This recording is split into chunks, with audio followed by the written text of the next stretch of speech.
कब आही पवन सुत राम लखन कब आही। कब आही पवन सुत राम लखन कब आही। धर धर रोए सिया जान की, धर धर रोए सिया जान की। नैना दरस कब पाहे पवन सुत राम लखन कब आही। कब आही पवन सुत राम लखन कब आही। कब आही पवन सुत राम लखन कब आही।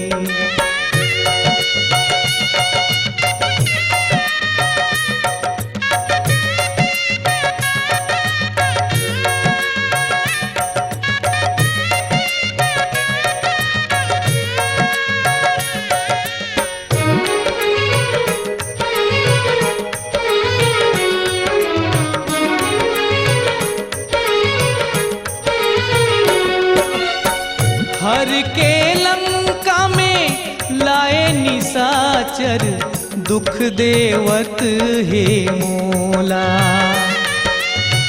हर के लंका में लाए निशाचर दुख देवत हे मोला। राम बिना मोर मन नहीं लागे दुख ल कहाँ का तोला। कही बे संदेशा ये बिरहिन के, कही बे संदेशा ये बिरहिन के। सुरता में प्राण गवाही पवन सुत राम लखन कब आही। कब आही पवन सुत राम लखन कब आही। कब आही पवन सुत राम लखन कब आही।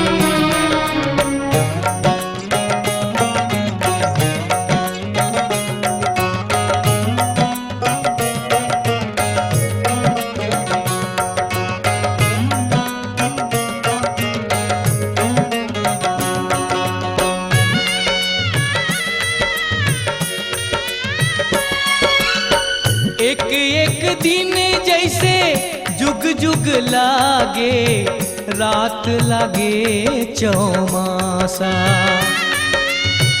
एक एक दिन जैसे जुग जुग लागे रात लागे चौमासा।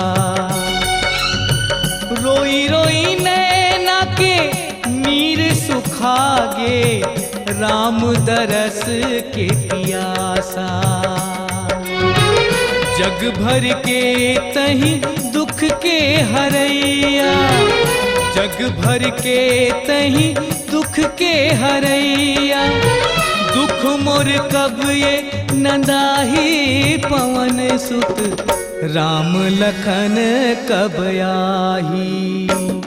कब आही पवन सुत राम लखन कब आही। कब आही पवन सुत राम लखन कब आही। धर धर रोवे सिया जान की, धर धर रोवे सिया जान की। नैना दरस कब पाहे पवन सुत राम लखन कब आही। कब आही पवन सुत राम लखन कब आही। कब आही पवन सुत राम लखन कब आही। कब आही पवन सुत राम लखन कब आही।